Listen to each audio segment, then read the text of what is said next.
విరిగి నలిగిన హృదయం నువ్వు అలక్ష్యము చేయవు. ఆమేన్. చూడండి, గడిచిన కొన్ని దినాలుగా 3 రోజులుగా నలగొట్టబడటం అనే ఆ దేవుని చిత్తము, దేవుని ఉద్దేశం గురించి మనం మాట్లాడుకుంటున్నాం.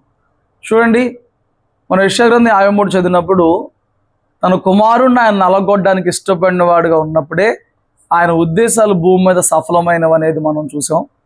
మీరు వాక్యం విని మర్చిపోతే కుదరదు. మీరు దాన్ని రివైండ్ చేసుకుంటేనే దానిది మనము ముందుకు వెళ్ళడానికైనా ఉపయోగపడిద్ది.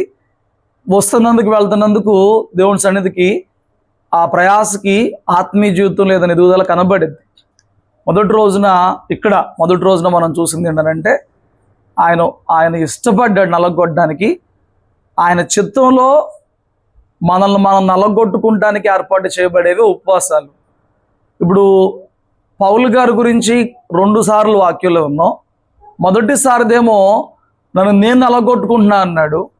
రాత్రి ఏమో ఎవరు నలగొడుతున్నారు అన్నాడు? సాతానే దేవుని చేత ఒక దూతగా ఉండి నలగొడుతుంది అన్నాడు. మొదటిదేమో నేను నలగొట్టుకుంటున్నాను అన్నాడు. ఎందుకు అక్కడ నలగొట్టుకుంటున్నాడు? భ్రష్టుడిని అవ్వకూడదని నలగొట్టుకుంటున్నాను అన్నాడు.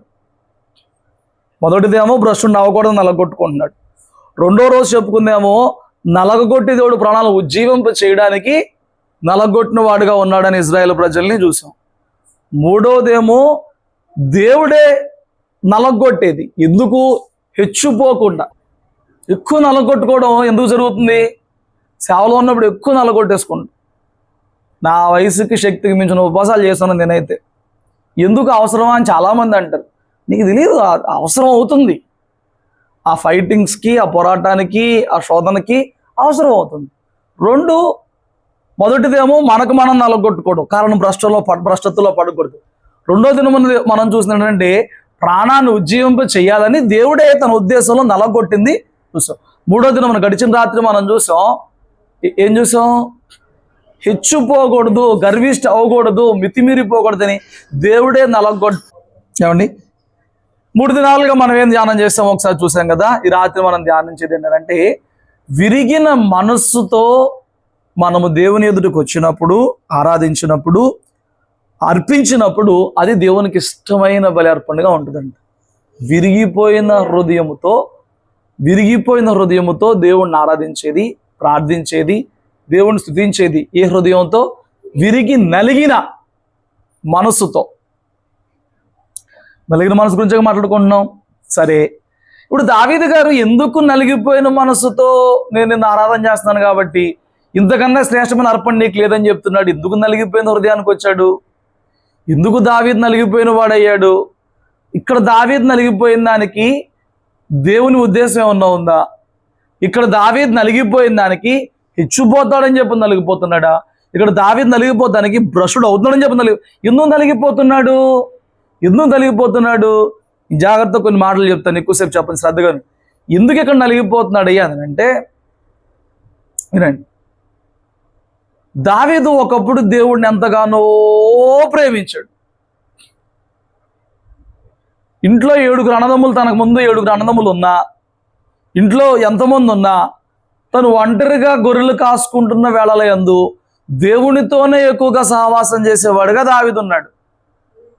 దేవునినే ఎక్కువ స్నేహితుడిగా భావించి, దేవుణ్ణి గణపరుస్తూ, దేవుణ్ణి ఆరాధిస్తూ, దేవుణ్ణి స్తుతిస్తూ, దేవునితోనే ఎక్కువ కలిసిపోయిన, మమేకమైపోయిన ఆత్మ సంబంధమైన అనుభవంలో దావీదు ఉన్నాడు. దావీదు హృదయము దేవుణ్ణి అనుసరించేదిగా, దేవుని చిత్తాన్ని వెంబడించేదిగా ఉంది, మొదటి నుంచి ఉంది. దానిని చూసే దేవుడు దావీదుని అతడు నా హృదయానుసారుడు అని చెప్పి రాజుగా చేయడానికి దావీదుని ఎంచుకున్నాడు. దావీదు సహవాసం మొదటి నుంచి దేవునితోనే ఉండేది. దావీదు దేవుణ్ణే ప్రేమించేవాడు, దేవుణ్ణే కీర్తించేవాడు, దేవుని లేఖనాలనే ధ్యానించేవాడు. దేవుని కన్నా తన జీవితంలో అధికమైన ప్రాధాన్యత దావీదుకి ఏమీ లేదు. దానిని చూసే దేవుడు దావీదుని దీవించాడు, ప్రేమించాడు, ఆస్వాదించాడు, తన చిత్తంలో ఎంచుకున్నాడు. దావీదు కూడా దేవుని చిత్తంలోనే ఎన్నో యుద్ధాలు చేశాడు. ఎన్నో యుద్ధాలు చేసి ఆ రాజ్యమును స్థిరపరిచిన వాడిగా ఉన్నాడు. సౌలు చేయలేని పనులన్నీ దావీదు చేసి సొలొమోనుకి మందిరం కడటానికి మార్గాన్ని కూడా సుగమం చేసిన వాడిగా ఎన్నో చరిత్రలో ఉన్నాయి. కానీ దావీదు ఒక దినమున మార్గస్థుడైన సాతాను గాడికి చోటిచ్చాడంట. మీరు చూడండి, మొదట దేవుడు మానవుడు మాత్రమే సంబంధంలో ఉండేవాళ్ళు. ఏదోని తోటలో మనం చూసినప్పుడు దేవుడు మానవుడు, దేవుడు మానవుడు, మధ్యలో ఎవరు లేరు. కానీ మధ్యలో సాతానుగాడు వచ్చినా వాడు ఎప్పుడు మానవుణ్ణి తన వశం చేసుకోగలిగాడనంటే తన మాట వాడి హృదయంలోనికి పెట్టగలిగినప్పుడు, తన మాటని నమ్మేలాగా చేసినప్పుడు, తన మాటతో మోసపరిచినప్పుడు జరిగింది ఏంటంటే దేవునికి మనిషికి మధ్యలో మూడో వ్యక్తి వచ్చాడు.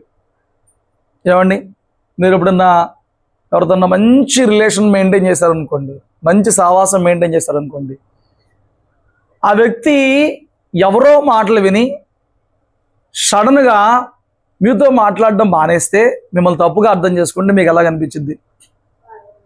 ఎవరి మీద బాధ అనిపించింది? మధ్యలో వచ్చినోడి మీద బాధగా ఉంటుందా? ఇన్నాళ్ళు నిన్ను ఎరిగి, నీ సావాసం ఎరిగి, నీ వ్యక్తిత్వం ఎరిగి మధ్యలో చెప్పినోడు మాటలు నమ్మేసిన వ్యక్తి మీద బాధగా ఉంటుందా? ఒక రోజుకి నీకు ఆ వ్యక్తితో ఆ బంధం పూర్తి కోల్పోవాలనిపించింది. ఇప్పుడు ఆ వ్యక్తి తిరిగితే నీ దగ్గర రావాలనుకున్నా నువ్వు గేట్లు మూసేసావు. ఇప్పుడు బాధ ఎవరికి మొదలైంది? ఇప్పుడు అతనేమని బాధపడతాడు? ఇప్పుడు ఎందుకు బాధపడుతున్నా, ఎందుకు అలా ఉండవట్లేదు? ఇప్పుడు మీరు అర్థం చేసుకోండి. ఇద్దరు ఫ్రెండ్స్ ఉన్నారండి, మధ్యలో వాడు వచ్చాడు, రెండోడికి బాగా మాటలు చెప్పాడు. ఈ మొదటోడికి రెండో వ్యక్తి ఎందుకు మారిపోయాడు అర్థం కావట్లేదు. అర్థమైంది ఏంటంటే మూడో వ్యక్తి మాటలు విని వీడు పాడైపోయాడని అర్థమైంది. సరే, ఇక నన్ను ఎంతగా ఈ మూడో వ్యక్తి చెప్పిన మాటలు అర్థం చేసుకుంటే ఇన్నాళ్ళు మన సహవాసానికి విలువ లేదు కదా, నమ్మకం లేదు కదా, విశ్వాసం లేదు కదా.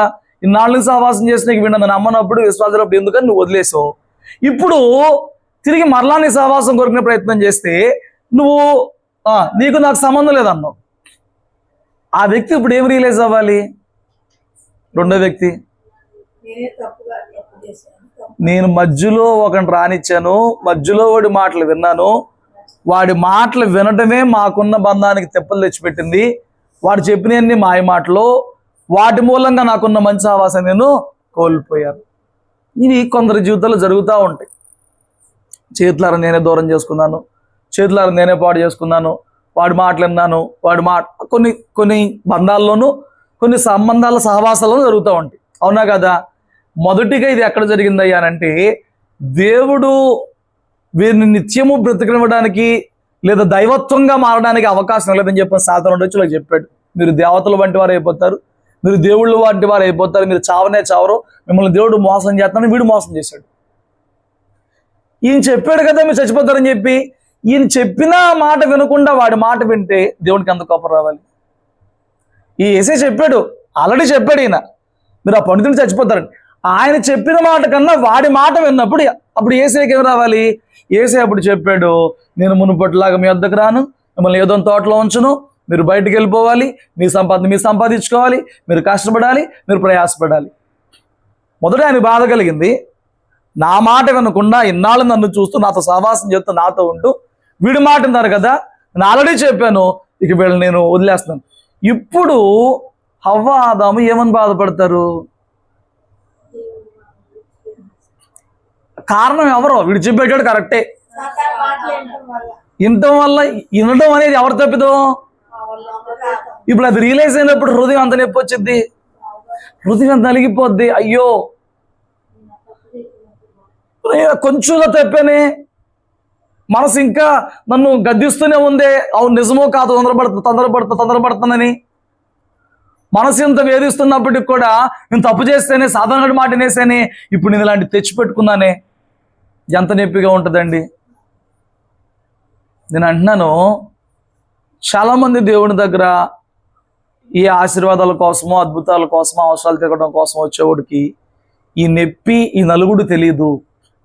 అవసరాలకో, అద్భుతాలకో, ఏమండి, కార్యాలకో, వీటి కోసం వచ్చేవాడికి ఈ నలుగుడు తెలియదు. దేవుణ్ణిని ప్రేమించి దేవునితో సహవాసం చేసి దేవునితో నడిచేవాడు ఎవడైతే ఉంటాడో వాడు ఏదో సందర్భంలో దేవుడు వద్దు అన్న పని చేయడం మూలంగానో, సాతాను బోధ వినడం మూలంగానో, దుర్బుద్ధి దురాశలు కలిగి జీవించి దేవుని కొంత దూరమైనప్పుడు చేసిన వాటికి ప్రతిఫలం అనుభవిస్తూ ఏం జరుగుతుంది? ఏదో తోటలో ఏం జరిగింది? రోజు పలకరించే, రోజు మాట్లాడే దేవుడిని కోల్పోయారు. దేవుని సహవాసాన్ని కోల్పోయారు. అవునా కదా? శ్రేష్టమైన సమృద్ధి ఏదో తోటలో ఉంది, సమృద్ధిని కోల్పోయారు. అవునా కదా?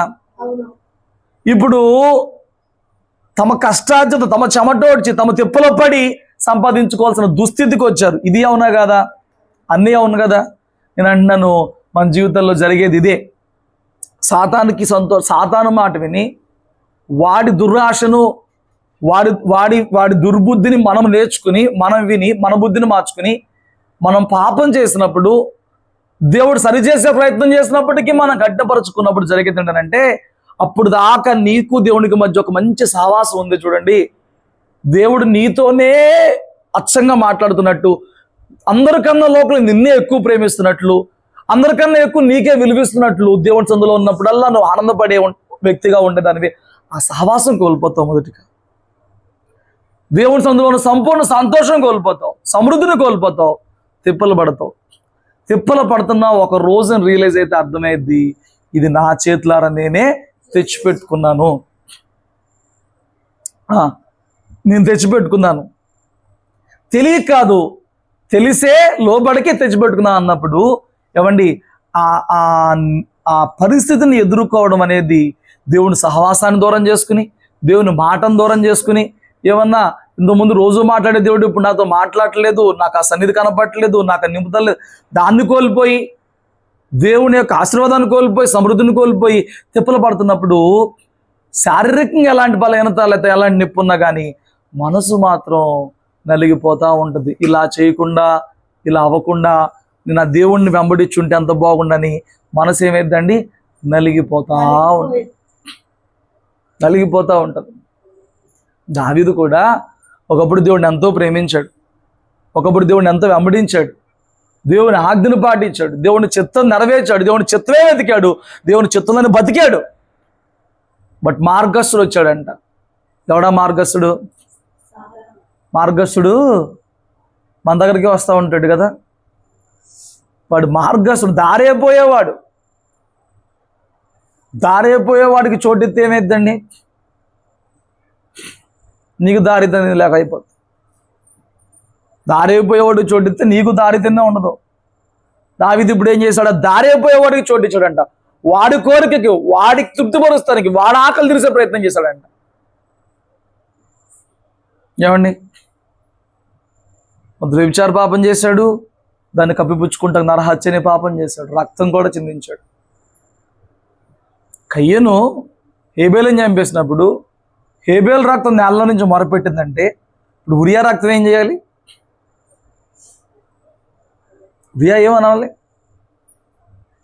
రాజ్యం కోసం భార్యని, బిడ్డల్ని, కుటుంబాన్ని వదిలేసి కదా వెళ్ళాడు. యుద్ధంలో ప్రాణాలన్నా కోల్పోవడానికి సిద్ధపడే కదా వెళ్ళాడు. రాజు పిలిస్తే ఏ గొప్ప కార్యం ఉందో అని చెప్పని, ఏ గొప్ప పని పడిందో అని చెప్పని వచ్చాడు.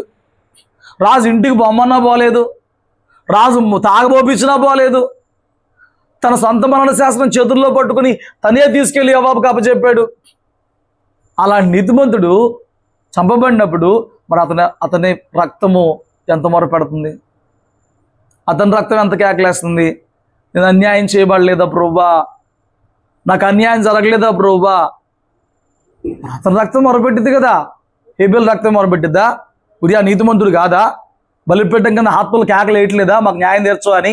6-9 వచనాలు ప్రకటన గ్రంథంలో కేకలు పడుతున్నారు. మరి ఇప్పుడు దేవుడు చూస్తా ఊరుకుంటాడా? ఏమన్నా పశ్చాత్తాపడుతున్న కయ్యూనికి అవకాశం ఇచ్చాడు, కయ్యూను సరి చేసుకోలేకపోయాడు. ఏమన్నా మారతాడేమో అని చెప్పిన 9 నెలలు ఇప్పుడు దాకా దావీదుకి అవకాశం ఇచ్చాడు, దావీదు కూడా సరి చేసుకోలేకపోయాడు. ఏమన్నా మారతామేమో అని మనకి అవకాశాలు ఎన్నో ఇస్తున్నాడు.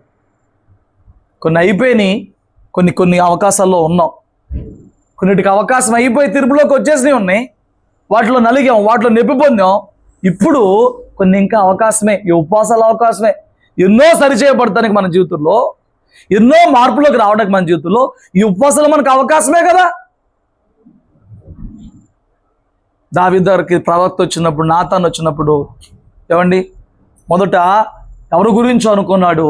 తన గురించి అని తెలిసినప్పుడు, తను దేవుని దృష్టిలో దోషయాన్ని తెలిసినప్పుడు, తన చేసుకున్నది తన బిడ్డలకి కీడుగా మారిందని తెలుసుకున్నప్పుడు దావీదు ఎంత పశ్చాత్తాపడాడు.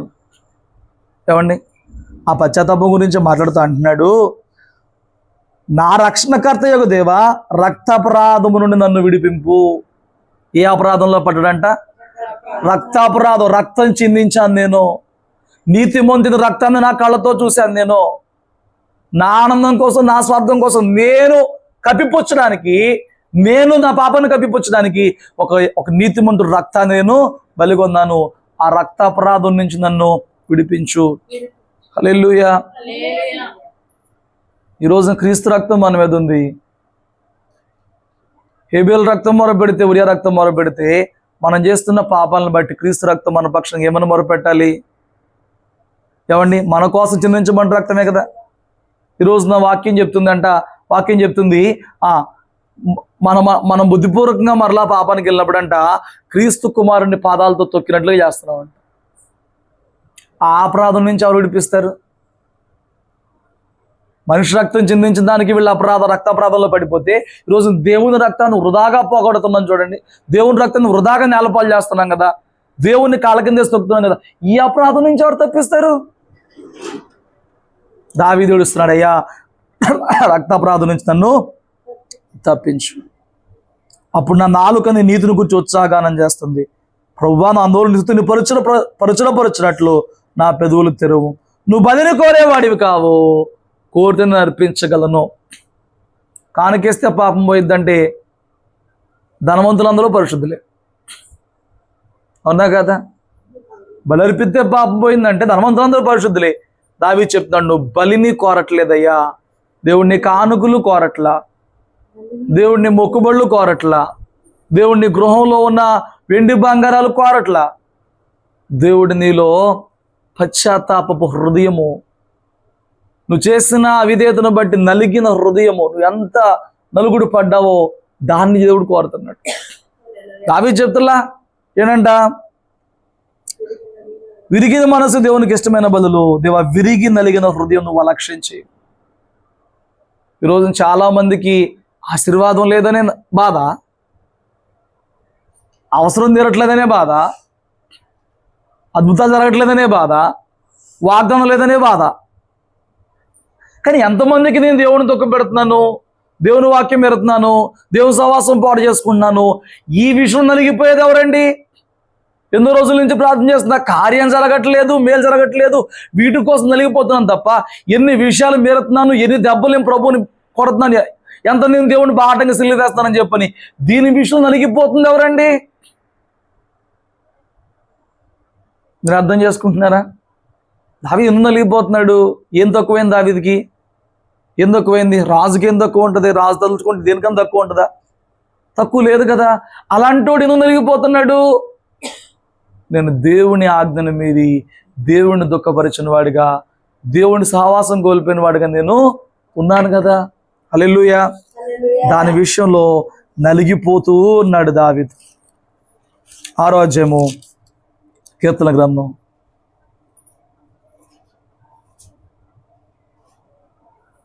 6వ వచనం, 6వ మొదటి నుంచి చదువు. ఏమని బాధపడుతున్నాడు? గద్దింపొద్దు,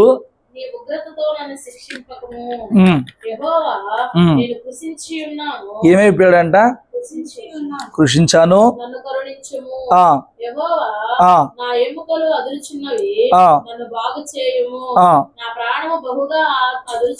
ప్రాణం ఏమైపోయిందంట? బహుగా అదురుచున్నది. యెహోవా, ఆ నీవు ఎంతవరకు కరుణింపకయుందువు? ఆ యెహోవా, తిరిగి రమ్ము, ఆ నన్ను విడిపింపుము. ఆ నీ కృపను బట్టి నన్ను రక్షించుము. ఆ మరణమైన వారికి నిన్ను గూర్చిన జ్ఞాపకము లేదు. ఆ పాతాళంలో ఎవరు నీకు కృతజ్ఞతాస్తుతులు చెల్లించుదురు? ఆ నేను మూలుగుచు వలసి ఉన్నాను. ప్రతి రాత్రి కన్నీరు విడుచుచు నా పరుపు తేలజేయుచున్నాను. కన్నీళ్ల చేత ఆ నా పడక కొట్టుకొని పోవచ్చు. ఏమైపోయాడంట? అయ్యా, నీ కోపముతో గద్దించొద్దు, నీ ఉగ్రతను శిక్షించొద్దు. ఇప్పటికే నేను అలసిపోయి ఉన్నాను, ఇప్పటికే కృషించిపోయి ఉన్నాను, ఇప్పటికే మూలుగుతూ ఉన్నాను, ఇప్పటికే అదిరిపోతున్నాను, నా ప్రాణం బావుగా అదిరిపోతుంది. ప్రతి రాత్రి కన్నీరు కారుస్తున్నాడు. ఎందుకు కన్నీరు కారుస్తున్నాడు? చేసిన అవిధేయత. ఏమండి, ప్రతి రాత్రి కన్నీరు కారుస్తున్నాడు. ఒక విషయం కోసం ఎంతకాలం కన్నీరు కార్చగలవండి? మనిషిని కోల్పోయి ఎంతకాలం కన్నీరు కారుస్తాం? ఏమండి, ఆరోగ్యం కోల్పోయి ఎంత కన్నీరు కారుస్తాం? నిజమైన ఆత్మీయుడికి దేవుని సహవాసం నుంచి దూరమైనప్పుడు కలిగే కన్నీరు, బాధ మిగతా వాటన్నిటికంటే గొప్పదిగా ఉంటుంది. మిగతా వాటిని గురించిన విచారం కంటే కూడా దేవుని సన్నిధిని కోల్పోయిన దాన్ని బట్టి తను విచారపడే విచారము అన్నిటికంటే హెచ్చుగా ఉంటుంది. దావిదు ప్రతి రాత్రి కన్నీరు కాస్తున్నారంట. దావిదు చెప్తున్నాడు, నేను నలిగిపోయానయ్యా, నీ కోపానికి, నీ ఉగ్రతకి, నీ శిక్షకి, నాకు కలిగిన బాధలకి నేను నలిగిపోయి ఉన్నాను. నలిగిపోయిన హృదయంతో వచ్చినప్పుడు, నలిగిన మనసుతో వచ్చినప్పుడు అలక్ష్యము చేసే దేవుడివి కావు. అలక్ష్యం చేసే దేవుడివి కావు. సాతాను గడు మనల్ని పెట్టే భ్రమ ఏంటనంటే, నువ్వింత పాపం చేసావు కదా, ఇంకా నువ్వు ప్రార్థన చేస్తే ఉపయోగం ఏంటి? వాక్యం ఎట్లా ఉంది, నీ బతుకు ఎట్లా ఉంది కదా, నువ్వు ఇంకేం భక్తి చేస్తావు? నువ్వు ఎట్లాగో బలహీనతల్లో ఉన్నావు కాబట్టి అలాగే పాపంలో బతికేయచ్చుగా అని మనల్ని భ్రమపరుస్తూ ఉంటాడు. దేవునిలో ఉన్న గొప్ప భాగ్యం ఏంటనంటే, నిజముగా నీ విషయం ఏంటో, నీ భక్తిని ఏంటో నువ్వు అర్థం చేసుకుని నువ్వు పశ్చాత్తాపడితే, నువ్వు చేసిన విధేతలను బట్టి పశ్చాత్తాపడినప్పుడు నీ అంతరంగం నలిగిపోతూ ఉంటుంది చూడు. ఆ నలిగిన హృదయంతో దేవుని వద్దకు వస్తే దేవుడు నిన్ను అలక్ష్యం చేసే దేవుడైతే. మనుషులు అలక్ష్యం చేస్తారు కానీ దేవుడు ఎప్పుడూ కూడా అలక్ష్యం చేయడు. మనుషులు తీసేస్తారు. మీరు చూడండి, రిఫరెన్స్లతో ఇంకా నాకు టైం చాలు మీకు వాక్యం చెప్పడానికి. మీరు చూస్తే బాగా అర్థం చేసుకుంటే, ఏసైని పరిసయ్యుడు ఒకడు ఇంటికి భోజనానికి పిలిచాడు. పరిసయ్యుడు హృదయం ఏంటి? నా ఇంటికి ఏసై వచ్చాడు, నా ఇంటికి ప్రవక్త వచ్చాడు, నా ఇంట్లో భోజనం పెడుతున్నాను. ఏమండి, పరిసయ్యుడు హృదయం అది. కానీ అదే ఇంటికి ఒక పాపాత్తురాలైన స్త్రీ వచ్చింది. పరిసయ్యుడి హృదయం మనం చూస్తున్నాం కదా, ఇంకా లోతుకు చూద్దాం. ఇప్పుడు ఈ పాపాత్తురాలు వచ్చింది. ఒక మాట నోట్లో నుంచి చెప్పలేదు, ఒక మాట, ఒక వాక్యం, ఒక వచనం చెప్పలా, ఆయన పాదాలు పట్టుకుని కన్నీరు కాచింది. వీడి హృదయం చూసినప్పుడు మీకు ఏ హృదయము నలుగుడు పడిందిగా కనపడిద్ది? నోరు తెరిచి మాట్లాడండి అమ్మా. పాపాత్మురాలైన స్త్రీ యేసయ్య వద్దకు వచ్చినప్పుడు ఏం జరిగింది? ఆ కన్నీళ్ళు ఎక్కడి నుంచి వస్తాయి? గర్వపు హృదయంలో నుంచి వస్తాయా? కరుడు కట్టిన హృదయంలో నుంచి వస్తాయా? అదే కదా మరి పట్టుకోవాల్సిన విషయం. ఏ హృదయంలో నుంచి కన్నీళ్ళు వస్తాయండి? ఏమంటే ఒక స్పాంజ్ ఉంది, అది ఎప్పుడు బయటకు నీళ్ళు వస్తాయి? దాన్ని మెలిపెట్టి పిండితే దానిలో ఉన్న తడిలో నుంచి నీళ్లు బయటికి వస్తాయి కదా. ఇప్పుడు పరిసయ్యుడేమో నా ఇంటికి ప్రభు వచ్చాడు అన్నట్లుగా ఉన్నాడు. ఈ పాపాత్తురాలనేమో తన హృదయంలో ఏ కారణాల చేత పాపం చేయాల్సి వచ్చిందో, ఏ కారణాలతో ఏ పాపాలు చేసిందో, ఊళ్ళో అందరితో ఎంత వెలివేయబడుతుందో, ఎంత దూషించబడుతుందో మనకి అంతా స్టోరీ తెలియదులే. కానీ తన పాపపు స్థితి లోపల నలిగిపోతూ ఉంది. నేను ఎన్నాళ్ళు పాపం, నేను అంతవరకు ఈ పాపం, నేను ఎప్పుడు బయటపడతాను అని చెప్పి నలిగిపోతూ ఉంది. అవకాశం వచ్చింది. నలిగిపోయిన హృదయంలో నుంచి కన్నీళ్లు ప్రభు పాదాలు తడిపినాయి.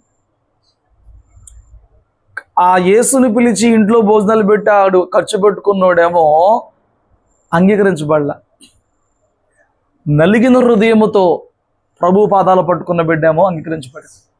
హల్లెలూయా. నీ ఇంట్లో కూటమి పెడుతున్నామంటే నువ్వు ఎంత ఖర్చు పెట్టావని కాదు, ఏ సేవకుని పిలిచావని కాదు, సేవకులకి ఎంత కానుక పెట్టావని కాదు, సేవకుల్ని ఎలా చూసుకున్నావు అనేది కాదు.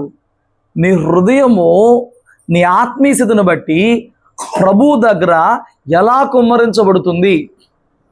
ఆనందముతో కుమ్మరించుకుంటున్నావు. ఆనందం ఉంటే ఒకవేళ అవిధేయత కనబడినప్పుడు, దుఃఖం కనబడినప్పుడు, ఏమండి ఈ పాపత్తుని స్త్రీలాగా నిజమే ప్రభా, దైవ జనుల నోటి నుంచి రోజు నా బలహీనత గురించే మాట్లాడో, నా పాపం గురించే మాట్లాడో, నా గృహంలో అవిధేయత గురించే మాట్లాడవని చెప్పని మాట్లాడిన తర్వాత అన్న నిజముగా నీ నలిగిన హృదయంలో నుంచి కన్నీరు వస్తుందా?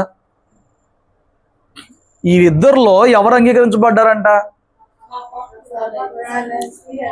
పిలుచుకుంది ఎవడు? ఖర్చు పెట్టింది ఎవడు? ఆనందిస్తుంది ఎవడు? బయటికి ఆనందిస్తుంది ఎవరు? బయటకు అతిశయిస్తుంది ఎవరు? కానీ అంతరంగం ఎవరిది కడగబడింది? అంతరంగంలో ఎవరికి ఆనందం వచ్చింది? అంతరంగంలో ఎవరికి సమాధానం వచ్చింది? నీ పాపాలు క్షమించబడి నువ్వు సమాధానంగా వెళ్ళు. మరి వీడికేం మిగిలింది? శ్రీదేవ్ అన్నాడు, నీ పాపములు క్షమించబడ్డాయి కాబట్టి నువ్వు సమాధానంగా వెళ్ళిపో అన్నాడు. సమాధానం దక్కింది. సమాధానానికి కారణం నలిగిపోయిన హృదయంలో నుంచి కాచబడిన కన్నీరు. దావీదు ప్రతి రాత్రి కన్నీరు కాచాడు. నలిగిపోతున్నాడు. ఇలా చేయకుండా ఉండాల్సింది, ఇలా చేయగలిగి ఇలా చేస్తాను. మార్చే అవకాశం లేదు. మార్చే అవకాశం ఉండి మార్చేయచ్చు. ఏమండి, బుక్లో రాసుకుందాను, కొట్టేసాను, పక్కన రాసుకోవచ్చు. మార్చే అవకాశం లేనిది కదా. ఎప్పుడు వెనక్కి వెళ్ళి మన కాలాన్ని తీసుకురాలేం కదా, జరిగిన మార్చలేం కదా. కొన్ని తప్పిదాలు జీవితాన్ని ఎంత నలిపేస్తాయో, అంతరంగాన్ని ఎంత నలిపేస్తాయో, నలిగిపోతూ ఉంటాం. అయితే సాతానుడు అంటాడు, నీ బతికింతే దేవుడిని అంగీకరించడు, నువ్వు పాపం చేసావు, దేవుడిని తోసేస్తాడంటాడు. ఎవరిని అంగీకరించాడు? ఏ స్త్రీ నలిగిపోయిన హృదయంతో కన్నీళ్ళు కార్చిందో ఆవిడ్నే అంగీకరించి సమాధానంతో పంపించాడు. ఎవరికి ఎక్కువ సమాధానం వచ్చింది? తమ బలహీనతను బట్టి నిజముగా అలవాటుగా కాదు, నిజముగా ఎవరి అంతరంగంలో నలిగి కన్నీళ్లు ప్రభు ఎదుట కాచగలరో వాళ్ళ యొక్క ప్రార్థనకి జవాబు, సమాధానం ఖచ్చితంగా వచ్చింది. నలిగిన హృదయాన్ని దేవుడు ఎప్పుడు కూడా లక్ష్యం చేయడు. దావీదు ఇక్కడ ఎందుకు నలిగిపోతున్నాడు అనంటే తను పాపం చేయాల్సిన స్థితి కాదు, కానీ మార్గస్థుడికి చోటిచ్చాడు.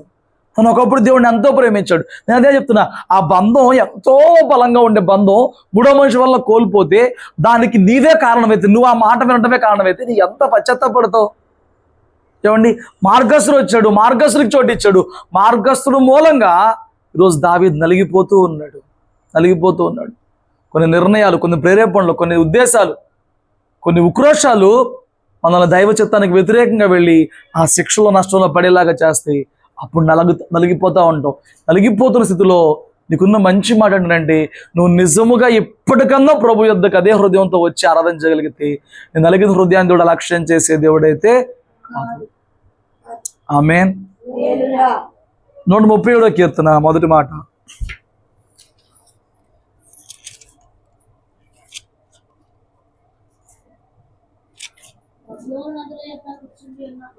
బబులోను నదుల యొద్ద కూర్చున్నప్పుడు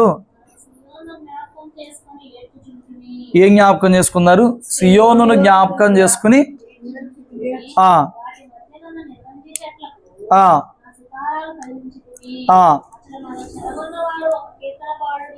ఏమడిగారంట? ఏమడిగారు?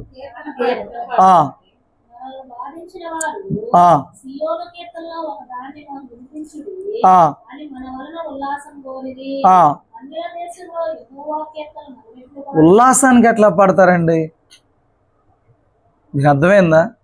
వారు దేవుని కీర్తనలు పవిత్రమైనవి గాయించి దేవుని ఆలయానికి, దేవుని మందిరానికి వెళ్ళినప్పుడు వాళ్ళు శృతిలో, రాగములో పైనోళ్ళు పాడుతుంటే వీళ్ళని అనుకరిస్తూ ఉండేవాళ్ళు దేవాలయంలో.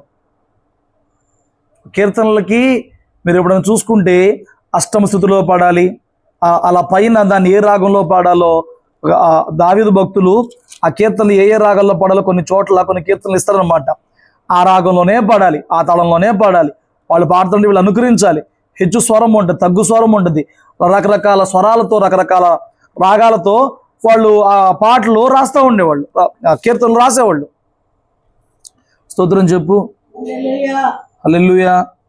చూడండి 88వ కీర్తనలో ఉంటుంది, మహాలతు లయోను తను రాగం మీద. అది ఏంటో మనకు తెలియదు. ఏ రాగం అంట? దొరికిందా? దొరికిందా? ఏదో రాగం చెప్పాడు, ఆ రాగం మీద పాడాలంట దాన్ని. ఆ రాగాన్ని మించి పాడతాకైతే 81వ కీర్తన చూడండి పైన. ఏ రాగంలో పాడాలంట? గితీం అనే రాగంలో పాడాలంట. 75వ కీర్తన చూడండి. అసాబ్ కీర్తన కాదు, పైది. ఆ పైన ఏముంది? ఆ రాగం మీద పాడాలంట. అసాబ్ కీర్తనే ఏ రాగంలో పాడాలి ఉందిగా అక్కడ. అల్తషేతు అనే రాగం మీద పాడదగింది. 76వ కీర్తన తంతి వాద్యాలతో పాడాలి. 77వ కీర్తన ఏమమ్మా అర్థం కావట్లేదు నేను చూపించే మాటలో. యోధుతోను అనే రాగం మీద పాడాలి. అర్థమైందా? ఇన్ని రాగాలు ఉన్నాయి వాళ్ళకి. అంటే రెండా? వాళ్ళ పాటలు చాలా విలువైనవి. వాళ్ళ పాటలు చాలా ఏమండి నిర్దిష్టమైన వాటితో. 69వ కీర్తన చూడండి, శోషనీయాలను రాగం అంటాడు. ఎన్నో రాగాలు ఉన్నాయి వీళ్ళకి. కొన్ని తంతి వాద్యాలతో పాడమంటాడు, కొన్ని రాగాలు ఉన్నాయి అంటారు. ఏమండి 60వ కీర్తన 60వ కీర్తన కాదు, 62వ కీర్తన మళ్ళీ యోధుతోను రాగం అంటాడు. ఎన్నో రాగాలు వాళ్ళకున్నాయి. 57 ఏముందంటే అక్కడ మళ్ళీ అల్తషేత్ ఇక్కడ ఆ రాగం చెప్తాడు. 58 కూడా అదే రాగం మీద పాడమన్నాడు. 59 కూడా అదే రాగం మీద పాడమన్నాడు. చూసారా? ఎప్పుడన్నా గమనించారా మీరు వాటిని? అసలు ఎప్పుడన్నా పట్టుకున్నారా? స్తోత్రం చెప్పు. ఎప్పుడన్నా చూసారా? సో వీళ్ళకి ఇన్ని కీర్తనలు అన్ని విలువైనవి. దేవుని మందిరానికి వెళ్ళినప్పుడు, దేవుని ఆలయానికి వెళ్ళినప్పుడు, ఆ పండగలలో కొన్ని పాడతారు, బలార్పణలప్పుడు కొన్ని పాడతారు. నిర్దిష్టమైన సమయంలో నిర్దిష్టమైన పాటలు, నిర్దిష్టమైన రాగాలతో, శృతితో, హెచ్చు స్వరముతో, తగ్గు స్వరములతో వారు దేవుణ్ణి కీర్తించే పాటలు చాలా విలువైన పాటలు. వీళ్ళు ఎప్పుడైతే నెబుకద్నెజరు చేత చెరపట్టబడి ఆ దేశానికి చెరగా వెళ్తున్నారో, ఆ నదుల యొద్ద కూర్చున్నప్పుడు అంట బబులోను నదుల దగ్గర వీళ్ళు వెళ్తా వాళ్ళ యొక్క మిగిలిన కొన్ని ఈ వాయిద్యాలు పట్టుకెళ్ళి అక్కడ తగిలించినప్పుడు అంట వాటిని చూసి, ఓహో వీటితో మీరు మీ దేవుడిని ఆరాధన చేస్తారనుకుంటే కదా, సర్లే ఎందో ఒక పాట పాడండి టైం పాస్కి. ఉల్లాసానికి పాటలు అడిగారంట. ఎంతో పవిత్రంగా పరిశుద్ధంగా దేవాలయంలో పాడే పాటలు పనికిమాలలో ఉల్లాసానికి పాడమంటే వాళ్ళ హృదయం నలిగిపోద్దండి. నీకు అర్థమవుతుందా? స్తోత్రం చెప్పు. హల్లెలూయా. ఒక రోజున మందిరం కట్టిన కొత్తలో పిచ్చేసిన వాళ్ళ డ్రైవర్ ఒక అతను ఉండేవాడు. అక్కడ ట్రాక్టర్ పెట్టుకుని ఉండేవాడు. చెట్టు కింద పెట్టేవాళ్ళు. చర్చి ముందు పెడితే మంచిదని చెప్పని ఇక్కడ ఎండగా ఉంటుందని ఆ చెట్టు కింద పెట్టుకుని కూర్చునేవాడు. తినాలి. ఈ ఎండగా ఉంటుంది కదా, చర్చిలోకి వెళ్ళి పడుకోలే అన్నాడంట ఓనరు. ఆయన చర్చిలోకి వచ్చి దీని మీదకి వచ్చి పడుకున్నాడు. మా చిన్నప్పుడు ఆ బలిపీఠం దగ్గరికి పోవడానికే మాకు పర్మిషన్ లేదు. సంవత్సరంలో ఒకసారి దాన్ని దులపాలంటే అది కొంచెం ఈ చిన్న స్టేజ్ మాదిరి ఉంటుంది. పైన ఆ డెకరేట్ చేయాలన్నా, స్టేజ్ మీదకి వెళ్ళాలన్నా సండే స్కూల్ పిల్లల్లో ప్రార్థన చేసి ఎంపిక చేసిన వాళ్ళతోనే తప్ప ఆడోళ్ళు కానీ, మగోళ్ళు కానీ, పెద్దోళ్ళు కానీ, పాస్టర్ గారు తప్పితే ఇంకొక మనిషి పొరపాటుని నెక్కేవాళ్ళు కాదు. చిన్నప్పటి నుంచి అలాంటి విలువతో భక్తితో పెరిగావు. నేను సడన్గా లోపల కూర్చొచ్చినప్పటికి నా హృదయం ఎట్లా ఉంటుంది? అప్పుడు ఎలా ఉంటుంది హృదయం? మీరు చెప్పండి. ఇంత నేను ఎంతో పరిశుద్ధంగా భావించేది కదా, ఎంతో పవిత్రంగా భావించే స్థలం కదా, ఎంతో విలువగా భావించే స్థలం కదా, ఇది ఎవడో వచ్చి అక్కడ ఏదో పడుకున్నాడు. నేను చెప్పాను ఇక్కడ పడుకోవద్దు ఎప్పుడు కూడా. నేను ఊరుకున్న మిగతా వాళ్ళు చూస్తే అసలు పొరపాటు ఊరుకు ఇక్కడ పడుకోకూడదు, ఇక్కడ పడుకోమాక, కింద పడుకో అని చెప్పి. అంత బాధ. ఇక్కడ చెప్పడానికి అవకాశం, వాళ్ళకి చెప్పడానికి అవకాశం ఉందా? ఓ రోజు ఒక వ్యక్తి వచ్చాడు, పేరు చెప్పనులే కానీ, షూ వేసుకుని వచ్చాడు, మందిరం చూస్తానికి వచ్చాడు. నువ్వు చూస్తే బయట నుంచి చూడాలి, లోపలికి వస్తే షూ వేసుకుని లోపల రాబోయాడు. ఎంత మండిపోయిందంటే అంత మండిపోయింది. వాళ్ళ దేవుని ఆలయం వాళ్ళకి ఎంత పవిత్రం. మనకు భయం భక్తి సావదు, కానీ వాళ్ళు అక్కడికి వెళ్ళినప్పుడు ఫోన్ పక్కన పడేస్తారు, చెప్పులు పక్కన పడేస్తారు, ఒంటి మీద సొక్కా పక్కన పడేస్తారు, భుజాల మీద తుండుమొక్క కొట్టేసుకుంటారు, కూర్చోమంటే కూర్చుంటారు, నుంచోమంటే. వాళ్ళకే చాలా ఎక్కువ భక్తి. మనకి ఇటు ప్రార్థన జరుగుతానే అన్ని పనులు చేస్తున్న వాళ్ళకి అట్లా ఉండదు. వాళ్ళు దేవాలయంకి వెళ్తున్నప్పుడు ఎంత అంత పర్టికులర్గా ఉంటారు. స్తోత్రం చెప్పండి. మరి మన దేవాలయంలోకి అలా వచ్చేస్తే ఎంత పెయిన్గా ఉంటుందండి. మొన్న ఎవరో చెప్తున్నారు, ఎక్కడో ఎవరు చెప్పారు కానీ నాకు, మీలోన ఈ మతోన్మాదులు ఎవరో వెళ్ళి ఒక ప్రార్థన జరిగే చోట విశ్వాసులందరినీ వాదన చేసి పాస్టర్ గారిని పట్టుకుని, ఆ రోజున దేవుని బలారాధన అంట, పాస్టర్ గారు అడ్డుపడ్డాడంట. దేవుని బల్లండి మీరు ముట్టుకోకూడదు, పట్టుకోకూడదు అని చెప్పి అడ్డుపడితే, ఎవడ్రా నువ్వు అని చెప్పిన పాస్టర్ను కొట్టి ఆ బల్ల చెల్లాచెదురు చేశారంట. ప్రభు శరీరంగా భావించి నిత్య జీవానికి మూలముగా రక్షణ ప్రకటన చేసే, ప్రభు మరణ ప్రచురపరిచే మార్గంగా మనము పరిశుద్ధంగా ఆచరించే ఆ బల్లను ఎవడో ఒకటి వచ్చి అలా కొట్టేస్తుంటే మనకి ఎట్లాగుంటుంది. వాడు అయోగ్యంగా ఉన్నాడు తెలిసి వాడు తీసుకుంటుంటేనే మనం నొప్పి పడతామే, వాడు అయోగ్యంగా తీసేసుకుంటున్నాడే అని చెప్పి. అలాంటిది అలా చేస్తే ఎలాగుంటుంది. వాళ్ళకి ఇవన్నీ చెప్పాను చూడండి. ఇప్పుడు మందిరంలోకి వచ్చి పడుకుంటాం, చెప్పులు వేసుకుని వచ్చేస్తాం. ఒక రోజున ఎవరో ఫంక్షన్ పెట్టుకున్నప్పుడు ఒక అతను వచ్చి ఆ వరండాలో సిగరెట్ తాగుతున్నాడు. నేను వెళ్ళి చెప్పా, అయ్యా వంతుని మీద తాగొచ్చుగా, లేకపోతే రోడ్డు మీదకి వెళ్ళి తాగొచ్చుగా, వరండాలో దేవుని మందులో సిగరెట్ నా మనం సీరియస్ అవుతున్నాడు. సీరియస్ ఏంటారు, నీ గుళ్ళోకి వెళ్ళి దాకా ఊరుకుంటారా? నీది పరిశుద్ధం, మాదేమో ఏంటి. ఇప్పుడు ఇవన్నీ బాధగా ఉండవండి. వీటన్నిటికి ఇవన్నీ బాధల కన్నా కూడా వాళ్ళు పడుతుంది చాలా గొప్ప బాధ, చాలా వీటన్నిటికంటే 100 రెట్లు బాధ. వాళ్ళు దేవుని ఆలయానికి దూరం అయిపోయారు, వాళ్ళు దేవుని వాగ్దాన దేశానికి దూరం అయిపోయారు, వాళ్ళ బలిపీఠానికి దూరం అయిపోయారు, వాళ్ళ మందిరానికి దూరం అయిపోయారు, ధర్మశాస్త్రానికి దూరం అయిపోయారు. ఇప్పుడు చెరలో ఉన్నారు. చెరలో ఉండి వాళ్ళ ఉల్లాసానికి ఈ పరిశుద్ధమైన కీర్తనలు, ఈ పవిత్రమైన కీర్తన పాడాలంటే వాళ్ళు ఎంత నెప్పిపడి ఉంటారు, ఎంత నలిగిపోయి ఉంటారండి. స్తోత్రం చెప్పు. ఏమండి, అన్యుల దేశంలో యెహోవా కీర్తనలు ఎట్లా పాడాలంటున్నారు. ఎక్కడి నుంచి వస్తుంది పాట? పాడమంటే ఈ ఎర్రకుంపేసేసి జైల్లో పడేసిన పౌలుసేల్లో పాడారంటే అది వేరు, అది వేరు. ఇప్పుడు వీళ్ళు బాధలో ఉండడానికి కారణం తమ క్రియలని చెప్పిన అర్థమైనాక ఆ క్రియలకి పశ్చాత్తాపట్టు రెండో దాని ప్రతిఫలం అనిపిస్తున్నప్పుడు ఎంత నలిగిపోతూ ఉంటారండి. పాడలేరు, పాడమని చెప్పలేరు. పాడమని చెప్పగలరా? చెప్తే ఊరుకుంటారా? మేము పాడమంటే ఊరుకుంటారా? చెరలో ఉన్నారు, ఎంత నలిగిపోయి ఉంటారండి. స్తోత్రం చెప్పు. స్టిల్ నలిగిన హృదయం కలిగిన వారిని దేవుడు అలక్ష్యపడ్డాడు కదా. 126 కీర్తన ఒకసారి చదవండి.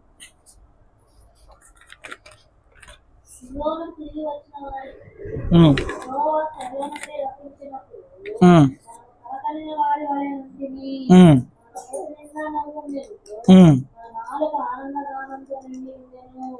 అప్పుడు యెహోవా నీ కొరకు గొప్ప కార్యములు చేసినని అన్ని జనులు చెప్పుకొనిరి. స్తోత్రం చెప్పు. అన్యుల దేశంలో పాటలు అట్టా పాడతాము, అన్యులకి ఎలా వినిపిస్తా ఉన్నారు చూడండి. ఇప్పుడు ఆ అన్యులే చెప్తున్నారంట, వీళ్ళ దేవుడు వీరి కోసం గొప్ప కార్యాలు చేశాడు. దానియేలు ప్రార్థన మీరు చూసుకుంటే, అయ్యా మేము చేసిన వాటికి తగిందే, మేము మా పితరులు మా రాజులు చేసిన దానికి సిగ్గే అనిపిస్తున్నాం, మేము చేసిన వాటికే మేము భరిస్తున్నాం అని చెప్పి ప్రార్థన చేసినప్పుడు ఎంత నలిగిపోతున్నాడు. నీకు అర్థమవుతుంది? ఆ ప్రార్థనలో నొప్పి అర్థమవుతుంది. మాకు తగిందే, అన్యుల దేశంలో ఉండటం తగిందే, చెరలో ఉండటం తగిందే. 9వ అధ్యాయంలో మీరు దానియేలు గ్రంథం తర్వాత చదువుకోండి, ఒక ప్రశాంతంగా చదువుకోండి. ఆయన వివరంగా చెప్తాడు, నీ దాసుల ద్వారా నువ్వు వాగ్దానాలు ఇచ్చావు, నీ దాసుల ద్వారా ఆజ్ఞలు ఇచ్చావు, ధర్మశాస్త్రం ఇచ్చావు, పాటిస్తే ఆశీర్వాదం చెప్పావు, పాటించకపోతే కీడు చెప్పావు. అయినా మా పితరులు, అయినా మా రాజులు వాక్యాన్ని వ్యతిరేకించేసి నువ్వు చెప్పిన మేలు కాక చెప్పిన కీడును కొని తెచ్చుకున్నావు.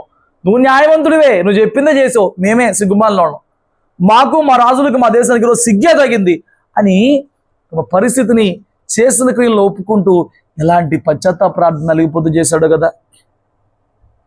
హల్లెలూయా. వీటన్నిటికీ ప్రతిఫలంగానంట వారిని సియోనికి తిరిగి దేవుడు తీసుకొచ్చాడంట. తీసుకొచ్చిన రోజున ఇంతకాలం నలిగిపోయిన హృదయంలో ఇప్పుడు అలా అంటున్నారు, కలగన్నట్టు ఉందంట. ఇది నిజమా కలా? ఎందుకు? కాలం పడిన బాధ అలాగ ఉంది వాళ్ళకి. కాలం పడిన బాధ అలాగ ఉంది. కొన్నిసార్లు బాధకు అలవాటు అయిపోయిన తర్వాత దేవుడు మేలు చేసిన మన మనసు ఆ బాధలో స్ట్రక్ అయిపోయి ఉంటుంది అనమాట. నిజమా? మారిందా? జరిగిందా? నా బతికే దరిద్ర బతుకు కదా, నా బతికే లాంటిది కదా, నా బతుకులో ఈమెయిలా నా జరిగిపోయినా కానీ బ్రెయిన్ అక్కడ ఆగిపోతూ ఉంటుంది. వీళ్ళు అనుకుంటున్నారు నిజమా కలగన్నట్టు ఉంది నాకంతా కూడా. ఆచారంలో నుంచి బయటపడతామని అనుకోలేదు, ఊహించలేదు. నువ్వు అనుకోలేదు, ఊహించలేదు, కానీ నువ్వు నలిగిపోయావే. నీ మనసు ఏ పరిస్థితిలో నువ్వు పడ్డావు, ఆ పరిస్థితికి కారణం ఏంటో నలిగిపోయారు కదా. ఆ నలిగిపోయిన హృదయాన్ని దేవుడు చూసి ఈరోజు నీ సంతోషానికి దేవుడు తీసుకొచ్చిన వాడిగా ఉన్నాడు.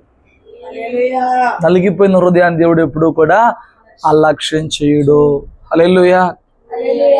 విరిగి నలిగిన మనస్సుతో నువ్వు దేవుని వద్దకు వచ్చినప్పుడు ఆరాధన చేయాలి. దాన్ని కారణం చెప్పిన కొందరు బైబిల్ చదువు ప్రార్థన చేయరు. ఏం చేయరు? నేను విరిగిపోయాను, నలిగిపోయాను, విరక్తి వచ్చేసింది నాకు. అసలు ఆ హృదయంతో చేసే ఆరాధన దేవునికి ఇష్టమైన బలిగా మారిద్దంట. స్తోత్రం చెప్పు.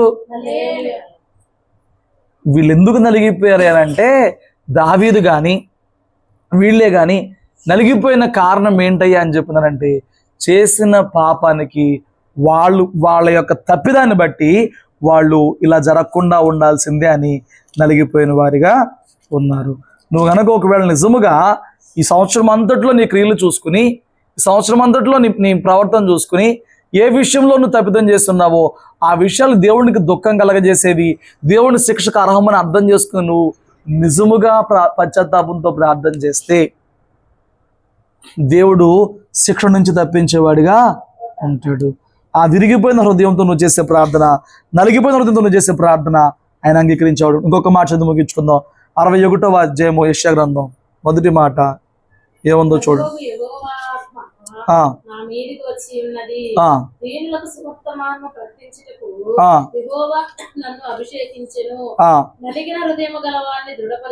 ఇప్పుడు సువార్త చెప్పి ఏం చేయాలంట?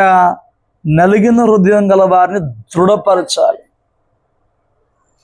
నలిగిపోయిన హృదయంతో ఉన్నావేమో, ఈ ఉపవాసాలు నీ హృదయాన్ని దృఢపరచాలి అనేది దేవుని చిత్తముగా ఉంది. ఏం చేయాలంట దేవుడు నిన్ను? దానికి నువ్వేం చేయాలి? ఆ నలిగిన హృదయంతోనే దేవుణ్ణి ఆరాధించే బిడ్డగా ఉండాలి. నీకు ఎన్నైనా ఉండొచ్చు, నలిగిపోతుంది మాట వాస్తవమే. నీ తప్పిదాలుగా నలిగిపోతున్నావు, నీ నిర్ణయాలుగా నలిగిపోతున్నావు, నీ క్రియలుగా నలిగిపోతున్నావు, వాస్తవమే. నువ్వు నిజముగా నలిగి స్థితిలోని దేవుడిని ఆరాధన చేయి. దేవుని ఉద్దేశం ఏంటంటే నలిగిన నీ హృదయాన్ని దృఢపరచాలని ఆయన అనుకుంటున్నాడు. నేను దృఢమైన స్థితిలో కావాలనుకుంటున్నాడు. నేను దృఢమైన వ్యక్తిగా మార్చాలని దేవుడు కోరుకుంటున్నాడు. ఆమేన్. హల్లెలూయా, హల్లెలూయా. కాబట్టి నీవు ఏ స్థితిలో నలిగిపోతున్నావో, నలిగిపోతున్నాను కాబట్టి భక్తి చేయలేకపోతుందనే సాకు పక్కన పెట్టి నలిగిన స్థితిలోనే దేవుడిని ఆరాధన చేయి. ఏమండి, పరిసేయుడు ప్రార్థనగా పరిసేయుడిని దేవుడు అంగీకరించలా. నలిగిపోయి కన్నీరు కార్చిన పాపాత్మ స్త్రీనే కన్నీరు కార్చింది. అదే చెప్తున్నా, నీ గృహంలో కూడికి పెడుతున్నావంటే ఎంత పైపైన విషయం కాదు, నీ హృదయము దేవుడు చూస్తున్న దేవుడుగా ఉన్నాడు. హృదయాన్ని బట్టి నీకు జవాబిచ్చే దేవుడుగా, సమాధానం ఇచ్చే దేవుడుగా ఉన్నాడు. కాబట్టి నువ్వు ఎంత నలిగిపోయావో ఆ నలిగిన స్థితిలోనే దేవుడిని మహింపరచు, దేవుడిని ఆరాధించు. దేవుని సువార్తను వింటే నలిగిన స్థితిలోనే అప్పుడు దృఢపరచబడతావు. ఇక్కడ ఏమన్నాడు? దీనులకు సువార్త మనం ప్రకటించుటకు యెహోవా నన్ను అభిషేకించు. సువార్త ప్రకటించినప్పుడు ఏం జరగాలంట? నలిగిన హృదయము కలిగిన వారిని దృఢపరచడానికే సువార్త. నలిగిపోయి ఉన్నావు, సువార్త వినకపోతే ఏమవుతావు? నలిగిపోయావు ఉంటావు. నలిగిపోయావు, నీకు ఎక్కట్లేదు అంటున్నావు వాక్యం.